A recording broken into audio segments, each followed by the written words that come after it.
السلام علیکم لسنرز، آج میں ریڈ کرنے جا رہی ہوں ناول والاثر کی قسط نمبر 30 جو کہ تحریر ہے امت العزیز شہزاد کی۔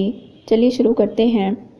ابن سلیمان، عقل کے بندوں کے سیکھا عقل سے منہ موڑنا اور نہ جانا کہ یہ عشق ہی تو ہے منزل مراد۔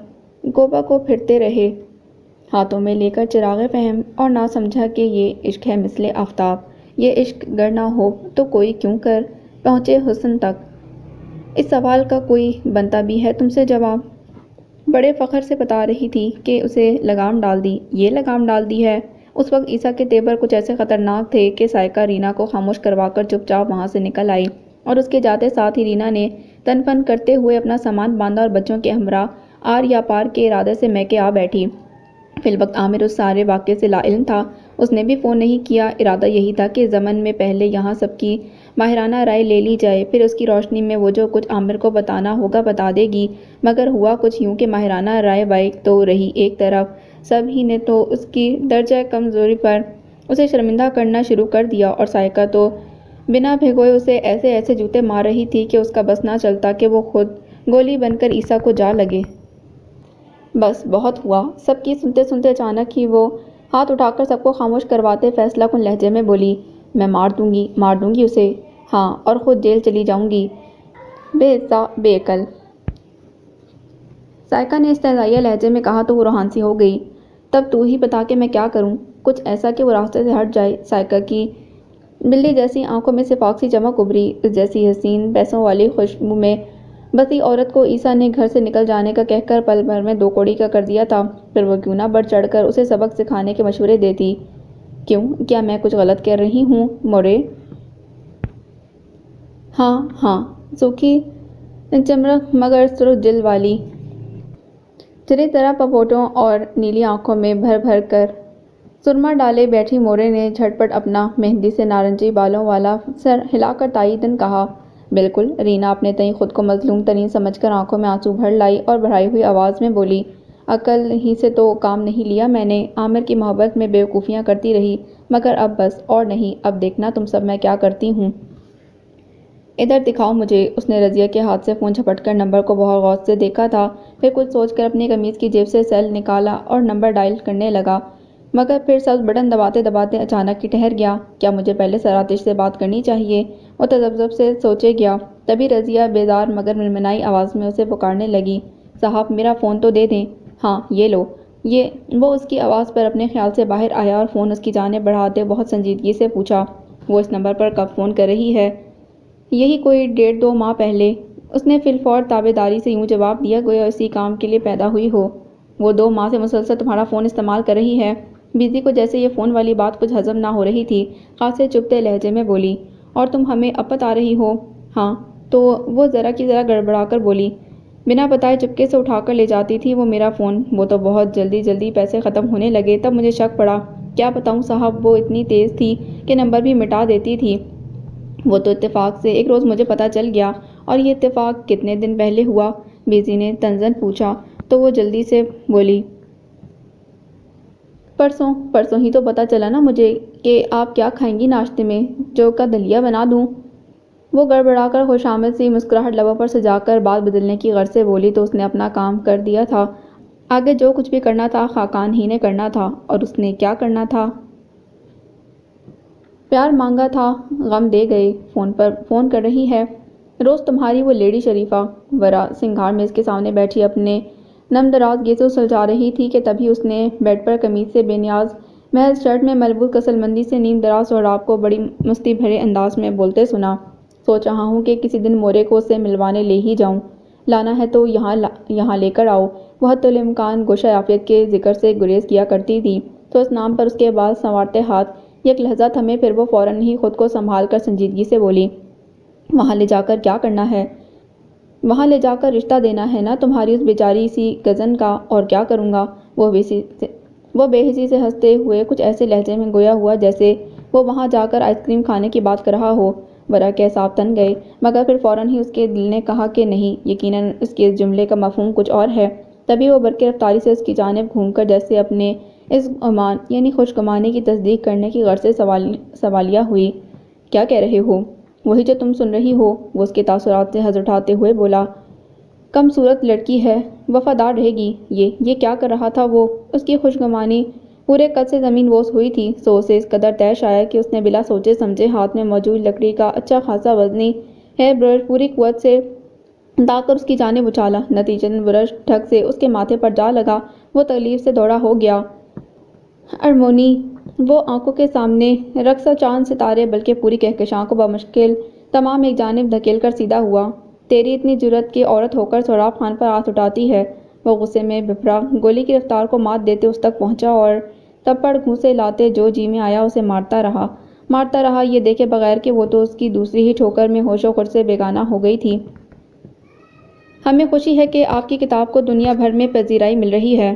آتش اس وقت اپنے ناشر کے دفتر میں اس کے بالمقابل براجمان اس کی بات پوری توجہ اور دھیان سے سن رہا تھا۔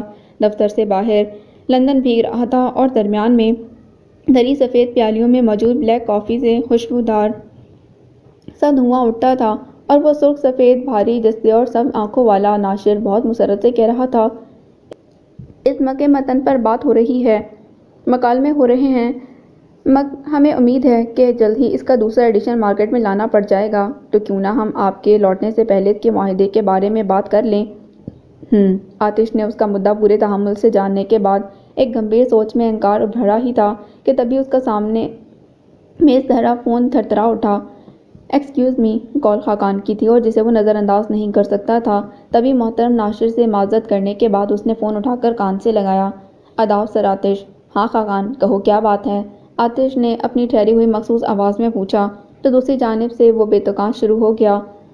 ساری کتھا سننے کے بعد نہ تو آتش گھبرایا اور نہ ہی فکرمند ہوا۔ ہاں مگر بس ذرا سی بے چینی سی ضرور محسوس ہوئی تھی۔ سو وہ غیر معمولی سا سنجیدہ ہنکار بھرتا بولا، تو تم نے کال کی اس نمبر پر؟ نہیں سر، خاقان مستعدی سے بولا، میں نے سوچا کہ پہلے آپ سے پوچھ لوں، جب سبھی کچھ مجھ سے پوچھنا ہے تب میں تمہیں وہاں کیوں چھوڑ کر آیا ہوں؟ اس بار اس کا لہجہ پرتپش تھا۔ خاقان شرمندہ ہو گیا۔ وہ سر آتش، بہت معذرت، فون کر دو وہاں۔ وہ اس کی معذرت خواہی سے صرف نظر کرتے ہوئے تحکمانہ لہجے میں بولا، پھر مجھ سے بات کرو، تم جانتے ہو کہ ادھورے کام آتش کو پسند نہیں۔ اس نے کہہ کر فون ترنت بند کر دیا۔ سامنے دری کافی سے بھاپ اٹھنا بند ہو چکی تھی اور باہر لندن ہنوز بھیگ رہا تھا۔ تبھی ناشر نے گلا کھنکارا، جی، تو آپ کیا بات کر رہے تھے؟ چونکہ وہ اس کھنکار کا مفہوم بخوبی سمجھ چکا تھا، سو اس نے اپنے ذہن کو آتش گدے سے ہٹا کر سارے مذکور کرتے ہوئے ایک بار پھر گفتگو کا آغاز کر دیا۔ وہ میں دراصل یہ کہنا چاہتا ہوں کہ کیوں نہ ہم کتاب کے نئے ایڈیشن کا معاہدہ دل مر جانے نو کی ہویا سجنا، یہ سب کیا کر رہا ہے تو یار، باز آ جا۔ ورا 3 دن سے بستر پر پڑی تھی، پر وہ اسے کسی بھی ڈاکٹر کے پاس لے جانے کا رسک نہیں لے سکتا تھا، سو اپنے طور پر زخموں کا مرہم اور دردکش ادویات وغیرہ اسے دے رکھی تھیں، پر یہ سارا اہتمام فقط اس کے جسم کی خاطر تھا کہ روح تو وہ ابھی تک کچھ اور تڑپانے کا ارادہ رکھتا تھا، اور اسی ارادے کے بابت وہ ابھی سرور شاہ کے ڈرائنگ روم میں اس کے سامنے نشے میں دھت بیٹھا کہکے لگاتے اسے آگاہ کر رہا تھا۔ پر یہ کچھ ایسا منصوبہ تھا جس پر ہنسنا تو درکنار، سرور شاہ مسکرایا تک نہیں بلکہ خاصے بیزار سے لہجے میں اسے متنبہ کرتا بولا، تیرا یہ تچا 2 کوڑی کا منصوبہ خود اپنا پیر لے جا کر کلہاڑے پر دے مارنے کے برابر ہے، میں تجھے بتا رہا ہوں۔ بات کھلے گی اور ضرور کھلے گی، تو کھل جائے۔ وہ چونکہ اس وقت عالم بالا سے اوپر پہنچا ہوا تھا، سو نتائج سے بے پرواہ نڈر لہجے میں ہاتھ لہراتے بولا، میں کسی کے تو کیا اپنے باپ سے بھی نہیں ڈرتا۔ ڈرے گا تو تب نہ جب تجھے پتا ہوگا کہ تیرا باپ اس وقت ہے کہاں، سرور شاہ بے طرح چڑھ کر بولا۔ وہ جو بولا تھا اس نے لرزیدہ ہاتھ سے جام لبوں تک لے جاتے سیراب کو ساکت کر دیا۔ باپ کا طعنہ دیتا ہے سالے۔ دوسرے ہی پل جام کے بجائے سرور شاہ کا گریبان اس کے ہاتھ میں تھا۔ ظاہر ہے کہ وہ ہوش میں نہیں تھا، ہوتا تو اس گھر میں کھڑا ہو کر ایسی دلیری کیوں دکھاتا، یہ سرور شاہ بھی سمجھ رہا تھا۔ تبھی شور شرابہ سن کر اندر داخل ہونے والے مسلح ملازمین کو اس نے کسی بھی قسم کی مداخلت سے روک کر واپس باہر جانے کو کہا اور ایک ہی جھٹکے سے اپنا گریبان سوراخ سے چھڑا کر تمسخرانہ لہجے میں بولا، اتنا بھڑکنے کی کوئی ضرورت نہیں، ایسی کون سی غلط بات کر دی میں نے؟ کیا تو مجھے بتا سکتا ہے کہ اس وقت تیرا باپ دنیا کے کس حصے میں موجود ہے؟ اور کیا پتہ مر کھپ چکا ہو، تو تیرا اس سے ڈرنا یا نہ ڈرنا کوئی معنی نہیں رکھتا۔ ہاں مگر میں اپنے بابا سائیں سے بہت ڈرتا ہوں، انہوں نے مجھے مکمل چھوٹ ضرور دے رکھی ہے، مگر اس تاکید کے ساتھ کے ہاتھ پیر بچا کر اس نے بے نقط بولتے بولتے یک لحظہ توقف کیا۔ دائیں بائیں ڈولتا صحرا پتہ نہیں اسے سن بھی رہا تھا یا نہیں، مگر بات بے انتہا ضروری تھی اور اسے کرنی ہی تھی، سو وہ دوبارہ شروع ہو گیا۔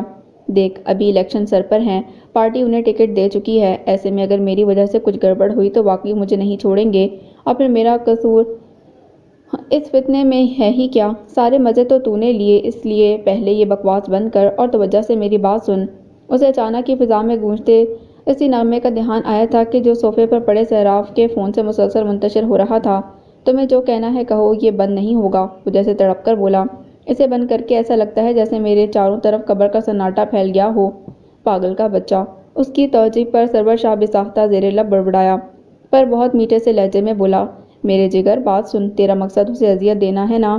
ہاں۔ اس ذکر پر اس کی پہلے بھی گلابی آنکھیں لہو رنگ ہوئیں اور سرسراتے لہجے میں بولا، بالکل وہی اذیت جو اس نے اس مردود کا دیا جوڑا پہن کر مجھے دی۔ ہاں ہاں، سرور شاہ ہنسا، تو اس کے اور بھی کئی طریقے ہیں میرے دوست۔ وہ کیا؟ سہراب چونکا، اب یہ بھی تجھے میں ہی بتاؤں؟ دیکھیے، بخار ان کا اتر گیا ہے اور اب ان کی کنڈیشن ایسی ہے کہ فی الحال انہیں روم میں شفٹ کیا جا سکتا ہے۔ بھاری رات گزر چکی تھی اور اب نیا دن نکل آیا تھا۔ اس کی رپورٹس آ گئی تھیں، ڈاکٹر بھی معائنہ کر کے جا چکی تھی اور اب کی معاون عیسیٰ کے سامنے کھڑی اسے ورا کی طبیعت کے بارے میں تفصیلات سے آگاہ کر رہی تھی۔ مگر کیا؟ وہ جو اسے بغور سن رہا تھا، مگر کے آگے اسے بولنے پر آمادہ نہ دیکھ کر قدرے الجھن زدہ لہجے میں بولا، دیکھیے، وہ کامنی سی ڈاکٹر اپنا گلابی اسکارف میں لپٹا سر ہاتھ میں موجود مختلف ٹیسٹ رپورٹ پر جھکائے بولی تھی، رپورٹس کے مطابق ان کے جگر کی حالت کچھ اچھی نہیں، اس کی تفصیلی جانچ کے لیے کچھ مخصوص ٹیسٹ کروانا لازم ہوں گے، اور یہ جس قدر جلد کروا لیے جائیں اتنا ہی اچھا ہے۔ اب کی بار اس نے سر اٹھا کر عیسیٰ کے بے خوف چہرے کی جانب دیکھتے وہ سارے پرچے جات اس کی جانب بڑھا دیے، جنہیں میکانیکی انداز میں تھامتے وہ بولا، فی الحال آپ انہیں روم میں شفٹ کر دیجیے، پھر دیکھتے ہیں۔ امی کیا ہوا ہے؟ آپ اس طرح کیوں رو رہی ہیں؟ ایک تو ارسم یوں بھی عموماً گھریلو معاملات سے لا علم ہی رہا کرتا تھا، پھر ان دنوں تو ایک نجی فرم میں اس کی نئی نوکری لگی تھی، تو وہ جو کچھ وقت عارفہ کے ساتھ گزار لیا کرتا تھا اسے بھی یوں گیا کہ دفتر سے لوٹتے لوٹتے اسے عشاء ہو جاتی تھی۔ گھر پہنچ کر وہ کھانا کھاتا، پھر نہا دھو کر سو جایا کرتا۔ ابھی بھی وہ بس سونے کی ہی تیاری کر رہا تھا کہ تبھی دستک دے کر عارفہ کمرے میں چلی آئیں۔ وہ یہی سمجھا کہ معمول کی گفتگو کی غرض سے آئی ہوں گی، مگر وہ آتے ہی بنا کچھ سوچے سنے رونا شروع ہو گئی تھیں۔ ارسم بے طرح گھبرا گیا، اور اس کا اس درجہ گھبرا جانا بے معنی نہیں تھا کہ عارفہ کا یہ مزاج نہ تھا۔ بتائیں نا امی، وہ ان کے دونوں ہاتھ تھام کر فکرمندی سے بولا، گھر میں تو سب خیریت ہے نا؟ طبیعت ٹھیک ہے آپ کی؟ کچھ بھی ٹھیک نہیں، وہ سسکتی ہوئی بولی، سب غلط ہے، سب غلط۔ ہوا کیا ہے؟ وہ پریشان ہو گیا۔ میں نے سوچا تھا کہ مناسب وقت آنے پر سہولت سے واصلہ کو تمہارے لیے مانگ لوں گی، مگر دیکھو وہ مناسب وقت آیا ہی نہیں۔ ان کے لہجے میں عجیب یاسین آمیز حبک تھی۔ وہ بری طرح چونک اٹھا، واصلہ؟ اسے کیا ہوا ہے امی؟ بھابی بیگم نے اس سہراب کے ساتھ رخصت کرنے کی ٹھان رکھی ہے ارسم، وہ اشک سے لہجے میں بولی، میں جانتی ہوں کہ وہ بچی دل سے راضی نہیں، اور میں یہ بھی جانتی ہوں کہ وہ ماں کے مطلق العنانی پر اپنا دل قربان کر دے گی، اور دیکھو اس نے یہی کیا۔ اتنا بتا کر وہ پھر رونے لگی تھیں، اور اس بار ارسم کا جی چاہا کہ وہ بھی ان کے ساتھ دے، مگر اے کاش! وہ حیرت زدہ سے لہجے میں بولی، میں اماں بیگم کی موجودگی میں ہی تم دونوں کو منسوب کر دیتی، مجھ سے بہت بڑی غلطی ہو گئی۔ آپ خود کو معزز الزام مت ٹھہرائیں امی، ارسم اداسی سے مسکرایا، یہ سب شاید ایسے ہی ہونا لکھا تھا، چاہے کچھ بھی کہو، پر تمہارا دل تو اجڑ گیا نا میرے بچے۔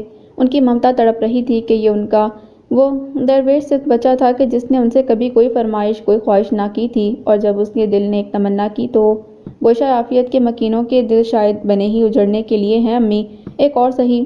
وہ صرف عارفہ کو مطمئن کرنے کے لیے مسکرانے کی کوشش کر رہا تھا، اور اس کوشش نے اس کا غم کچھ ایسے بیان کیا کہ عارفہ کا دل پارا پارا ہی تو ہو گیا۔ ارسم میرے لال، عارفہ نے اپنے ہاتھ اس کے ہاتھوں سے نکالتے ممتا بھری بے قراری سے اسے خود سے لپٹا لیا تھا۔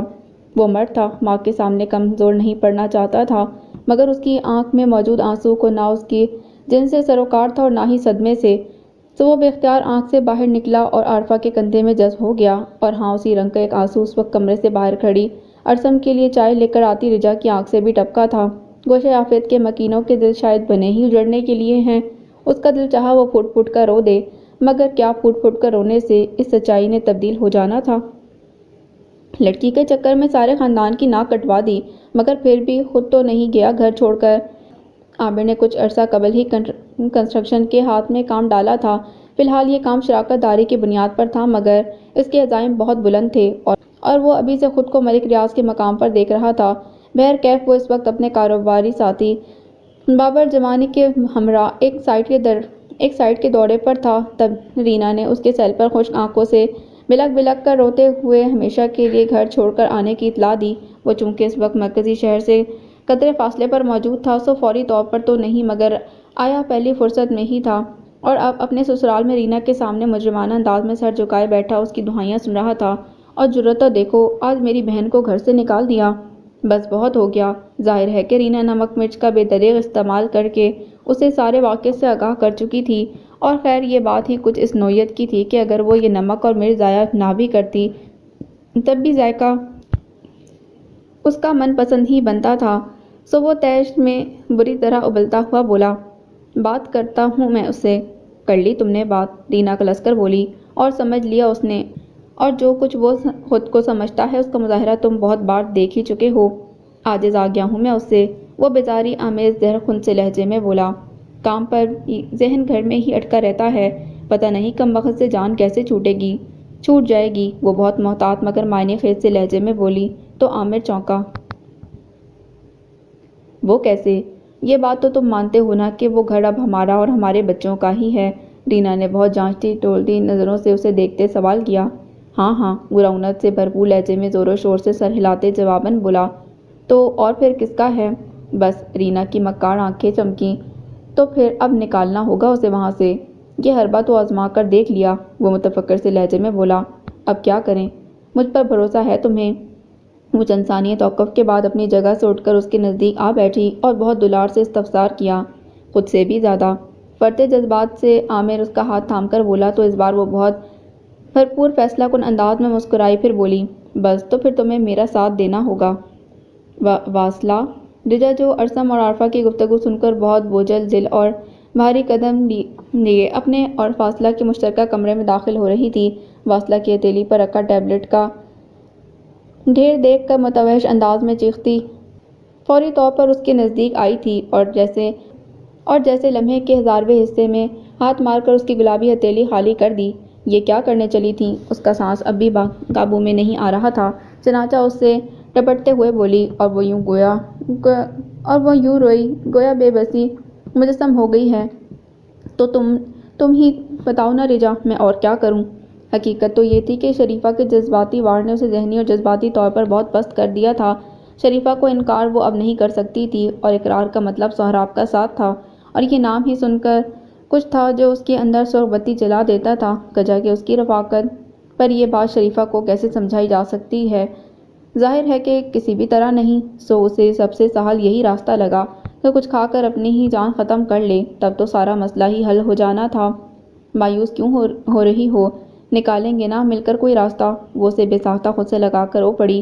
اے کاش کہ میری آنکھوں پر عقابت کی پٹی نہ بندھی ہوتی، تو اس بیوقوف کے لیے بھی ہم مل کر کوئی نہ کوئی راہ نکال ہی لیتے، مگر واصلہ سے سکتے ہوئے بولی، امی نہیں مانیں گی۔ ایک بات پوچھوں؟ اچانک اس سے خیال آیا، سو اسے آہستہ سے الگ کرتے ملائمت سے پوچھا۔ پوچھو۔ واصلہ اپنی دھندلا جانے والی اینک اتار کر دوپٹے سے صاف کرتے سادگی سے بولی تو رجا نے ایک پل کو بہت غور سے اس کی جانب دیکھا، پھر جھجکتے ہوئے بولی، میرا مطلب ہے کہ کہیں تم کسی اور؟ نہیں، ہرگز نہیں۔ وہ ایسی بھی نادان نہ تھی کہ سوال کا مفہوم نہ سمجھ پاتی، سو سوال مکمل ہونے سے قبل ہی تڑپ کر بولی، میں کسی کو پسند نہیں کرتی، کوئی نہیں ہے میری زندگی میں، بس مجھے سہراب اچھا نہیں لگتا، کچھ عجیب سی آنکھیں ہیں اس کی۔ اسے آنکھیں پڑھنا نہیں آتی تھیں، اگر وہ اس زبان سے آشنا ہوتی تو اپنے ارد گرد پروانہ وار رقصاں ان دو نینوں کی تحریر نہ پڑھ لیتی کہ جن کی سطر سطر آج اس کی ممکنہ جدائی کے خیال سے سراپے جلتھل تھی۔ یہ تو اس کی وہ مخصوص نسوانی حس تھی جو سہراب جیسوں کو دیکھ کر بیدار ہو جایا کرتی ہے۔ اچھا۔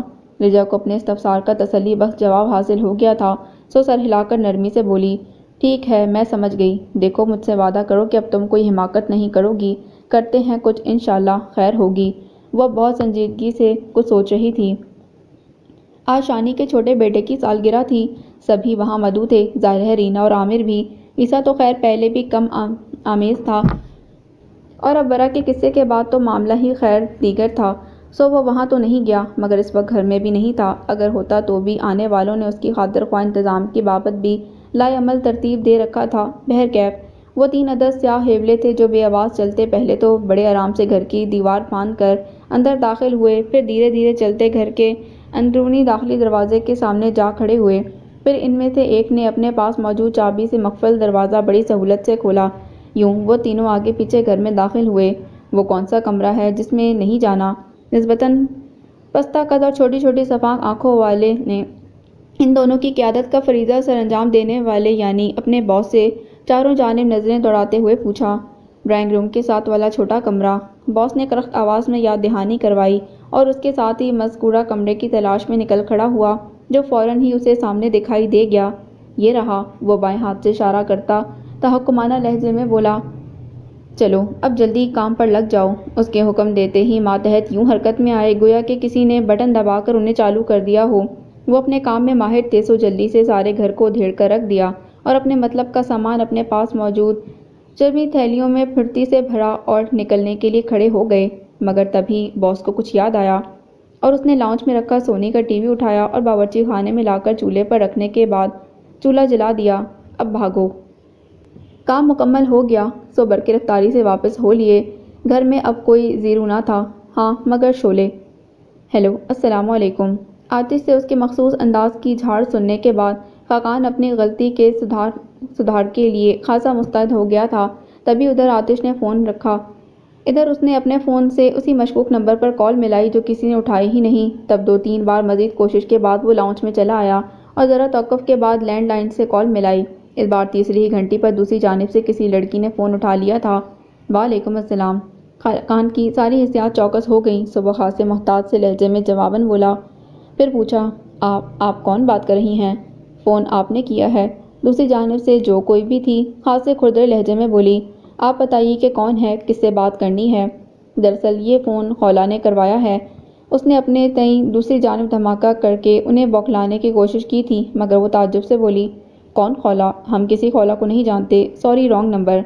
فون بند کر دیا گیا تھا۔ خاقان کا دماغ گھوم گیا اور ابھی وہ کیا کرے اور کیا نہ کرے سوچ ہی رہا تھا کہ عقب سے بیزی کی آواز سنائی دی۔ کیا ہوا؟ کیا اسی نمبر پر کال کر رہے تھے؟ ظاہر ہے کہ اس کا ذہن بھی وہیں اٹکا ہوا تھا، اس لیے خاقان کو جو چونکا کان سے لگائے کھڑے دیکھا تو پہلا خیال اسی متعلق آیا۔ جی، وہ اس کی آواز پر چونکا، پھر ریسیور آہستگی سے واپس رکھتے بس اسی قدر بولا۔ تو کیا رہا؟ بیزی متجسس سے لہجے میں بولی تو اس بار قدرے چڑھ کر بولا، کچھ بھی نہیں، وہاں تو کوئی خولا کو جانتا بھی نہیں ہے۔ بیزی نے سر چٹکا، یہ نام تو میں نے اسے دیا تھا، اپنے بارے میں تو کچھ یاد ہی کہاں تھا، تو پھر یہ نمبر کیسے یاد رہ گیا؟ خاقان پر سوچ سے لہجے میں بڑبڑاہٹ نما آواز میں بولا۔ تو اس بار بیزی بھی سوچ میں پڑ گئی۔ میم، کچھ دیر بعد وہ جیسے سارے تانے بانے جوڑ کر قدرے غسیل سے لہجے میں لب کشا ہوا۔ میرا خیال ہے کہ بظاہر بیچاری سی بن کر کسی خاص مقصد کے تحت آتش قدے میں رہ رہی ہے، اور وہ مقصد پورا ہوتے ہی بیماری کا بہانہ بنا کر یہاں سے نکل گئی کہ یوں تو وہ ادھر سے جا نہیں سکتی تھی۔ کیسی بے تکی باتیں کر رہے ہو؟ وہ ماتھے پر ناگواری سے بل ڈال کر بولی۔ تو خاقان اس بار اپنے موقف پر زور دیتے ہوئے بولا، ٹھیک کہہ رہا ہوں میں، مجھے تو لگ رہا ہے کہ وہ اب تک کہیں ہاسپٹل سے فرار نہ ہو گئی ہو۔ اوہ پلیز، بیزی اس کے انداز سے بیزار ہو کر بولی، ایسا کچھ بھی نہیں، اسے ہاسپٹل میں ایڈمٹ کرواتے وقت میں نے فارم پر اپنا سیل نمبر لکھوایا تھا۔ ابھی کچھ دیر پہلے ان کی کال آئی کہ اسے روم میں شفٹ کر رہے ہیں، میں ابھی وہیں جا رہی ہوں۔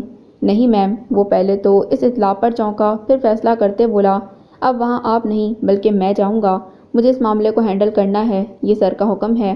حکم ہے تو تم میرے ساتھ چل سکتے ہو، بیزی سخت سے لہجے میں بولی، پر میں وہاں ضرور جاؤں گی۔ آئے ہائے، ہم تو لٹ گئے، برباد ہو گئے، میرا سارا زیور، پیسہ، بانڈ سب لے گئے کمبخت۔ کیک کاٹا جا چکا تھا اور بس کھانا ہی لگانا تھا کہ عامر کے سیل پر پڑوسیوں نے گھر میں آگ لگنے کی اطلاع دی۔ فائر بریگیڈ کو بھی پڑوسیوں نے ہی طلب کیا۔ خیر یہ گزری، اگر اسے خیر کہا جا سکتا تھا تو، کہ آگ بس باورچی خانے تک ہی محدود رہی۔ ہاں مگر سیاہ پلاسٹک کی کثیر دھوئیں سے سارا گھر کالا سیاہ کر دیا گیا تھا، ماں سوائے عیسیٰ کے کمرے کے، کہ نہ صرف اس کا دروازہ بلکہ کھڑکیاں اور پردے تک بند تھے، حتیٰ کہ غسل خانے کی کھڑکی پر بھی چرخنی لگی ہوئی تھی۔ بقیہ گھر کا سارا سامان تتر بتر اور در و دیوار کسی کے نامہ اعمال کی مانند سیاہ تھے۔ پولیس پڑوسیوں سے بیان لے کر اب ان کی طرف آ رہی تھی۔ انہیں نزدیک آتا دیکھ کر رینا زور و شور سے شروع ہو گئی۔ ڈاکو تھے، پورے گھر میں ڈاکہ ڈالتے نا، اس کا کمرہ کیوں چھوڑ دیا؟ ہاں، عیسیٰ لہو رنگ نگاہوں سے رینا کو دیکھ کر طنزیہ آمیز لہجے میں بولا، کیونکہ میں نے ہی تو انہیں بھیجا تھا۔ وہ مغلوب ہو رہا تھا۔ دل ہی دل میں رینا کو بہت لطف آیا۔ کیا آپ بھی سالگرہ کی تقریب میں موجود تھے؟ سرخ رنگت اور بھوری آنکھوں والے لمبے ترنگے انسپکٹر نے عیسیٰ کی بات پر قدرے چونک کر بغور اس کی جانب دیکھتے معمول کا سوال پوچھا تھا۔ جواب ماتھے پر بڑ ڈالے کھڑے عامر نے دیا، نہیں، یہ نہیں تھا وہاں۔ تب پھر آپ کہاں تھے اس وقت؟ بیان لکھنے والا عیسیٰ سے سوال کر رہا تھا، جو کہ اس کی سماعتوں نے نہیں سنا تھا۔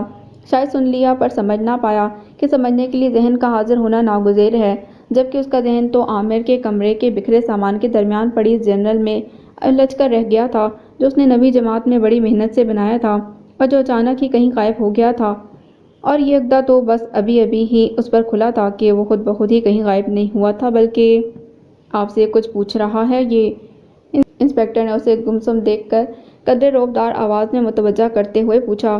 کیا پوچھ رہا ہے؟ لکھنے والے انسپکٹر کا اشارہ پا کر سوال دہرایا تھا۔ عیسیٰ بگڑ کر بولا، کیا کرنا ہے جان کر؟ اوئے، سیدھی طرح بتانا ہے یا؟ انسپکٹر نے اس بار دھمکی آمیز لہجہ اختیار کیا۔ عیسیٰ بے وقوفانہ بے خوفی سے بولا، نہیں بتا رہا، نکلو ادھر سے۔ ایسے بات کرتے ہیں پولیس سے؟ عامر انسپکٹر کا طرفدار بن کر بولا، یہ ہماری مدد کرنے کے لیے یہاں کھڑے ہیں۔ ہماری نہیں، عیسیٰ بھڑکا، آپ کی۔ دیکھیے اس کے تیور۔ عامر افسوس سے سر ہلاتا انسپکٹر کی جانب دیکھ کر شکایتاً بولا، بچپن سے پریشان کر رکھا ہے۔ ابو یہاں تھے؟ نہیں، بری صحبت میں پڑ گیا، سب چھوڑ چکے ہیں اسے، بس میں نے بھی ترس کھا کر رکھا ہوا ہے۔ آپ بتا دیں کہ کہاں تھے؟ اس نے پھر پوچھا، پر اسی وقت عامر کی باتیں اسے جنونی کر چکی تھیں کہ یہ موضوع نکالنے کا منشا یہی تھا، سو اس بار وہ باقاعدہ بھڑک کر انسپکٹر کو دھکا دیتا بولا، دیکھا؟ رینا نے خوفزدہ ہونے کی اداکاری کرتے ہوئے کہا، آپ سے بھی نہیں ڈر رہا لالا، یہ بہت خطرناک ہے۔ رینا چونکہ بھانپ چکی تھی کہ انسپکٹر اس کا زبان آشنا ہے، سو اس بار وہ اپنی مادری زبان میں ہی اسے مخاطب ہوئی تھی۔ آپ ہمارا مسروقہ مال نکلوا دیں۔ آئی جی میرے بہنوئی کے دوست ہیں، میں ان سے کہہ کر آپ کو خصوصی انعام دلواؤں گی۔ خاندانی کنگن تھے، میرے جذبات جڑے ہیں ان سے۔ وہ انسپکٹر کی تھوڑی لجاجت سے چھو کر منتیں کر رہی تھی۔ بالآخر اس کی محنت رنگ لائی اور انسپکٹر اپنے ماتحت سے بولا، چل بھئی، پکڑ کر ڈال لے اسے، یہ ایسے نہیں بتائے گا۔ مفتاح، یہ تمہاری چائے۔ بہت غور و خوض کے بعد رجا اس نتیجے پر پہنچی تھی کہ وہ ارسما اور واصلہ کے لیے تنِ تنہا چاہ کر بھی کچھ نہیں کر سکتی تھی اور کسی کی مدد بہر صورت درکار تھی، اور یہ کسی مفتاح کے علاوہ اور کون ہو سکتا تھا؟ سو اس نے اس سلسلے میں مفتاح سے بات کرنے کی ٹھانی تھی۔ اس وقت تو رات زیادہ ہو گئی تھی، تو اس نے مفتاح سے گفتگو کا ارادہ اگلے دن پر اٹھا رکھا۔ یہ اور بات کہ مفتاح سے ہم کلام ہونے کی نوبت اگلی رات یوں ہی آ سکی کہ وہ علی صبح کہیں چلا گیا تھا، لوٹتے لوٹتے شام ہو گئی۔ بہرکیف وہ اب رات کے تمام تر کام سے فارغ ہو کر اس کے لیے چائے بنا لائی تھی۔ وہ اپنے کمرے میں نہیں تھا، سو وہ امکان کے سہارے ٹیرس پر چلی آئی، اور وہ مایوس نہیں ہوئی تھی کہ سرمئی چیک دار سوتی ٹراؤزر اور آدھی آستین کی آسمانی ٹی شرٹ میں ملبوس، دیوار سے ٹیک لگائے، سینے پر ہاتھ باندھے، افق پر چھائے اندھیرے پر نظریں جمائے وہ سامنے ہی کھڑا دکھائی دے گیا تھا۔ اس کی آنکھوں میں تفکر اور چہرے پر بے پناہ سنجیدگی تھی، اور سچ تو یہ تھا کہ ایسی مسلسل گمبھیرتا اس شوخ و شنگ چہرے پر ذرا نہ جچتی تھی، بلکہ کچھ ایسا تاثر دیتی کہ مقابل کا دل اسے دیکھ کر بے ارادہ ہی مگدر ہو جاتا تھا، جیسے کہ اس وقت اسے پکار کر چائے کی سمت توجہ کرتے رجا کا ہو گیا تھا۔ ہاں۔ وہ رجا کی آواز پر چونکا، نہ ہی انداز میں کوئی فرق آیا، بلکہ منڈیر کی سمت خفیف سا اشارہ کرتے ہوئے وہ بولا تھا، یہاں رکھ دو۔ آج صبح کہاں چلے گئے تھے؟ اس نے پیالی منڈیر پر رکھتے ہوئے پوچھا۔ ایک جگہ جاب انٹرویو دینے گیا تھا، اس نے گہری سانس کھینچ کر بتایا۔ دعا کرنا کہ بات بن جائے، اب گھر میں رہ کر گھٹن ہوتی ہے۔ یعنی تم تو خود راہ فرار ڈھونڈ رہے ہو؟ وہ بے ساختہ بولی، اور میں سوچ رہی تھی کہ میں تم سے مدد مانگوں گی۔ کیسی مدد؟ وہ چونکا۔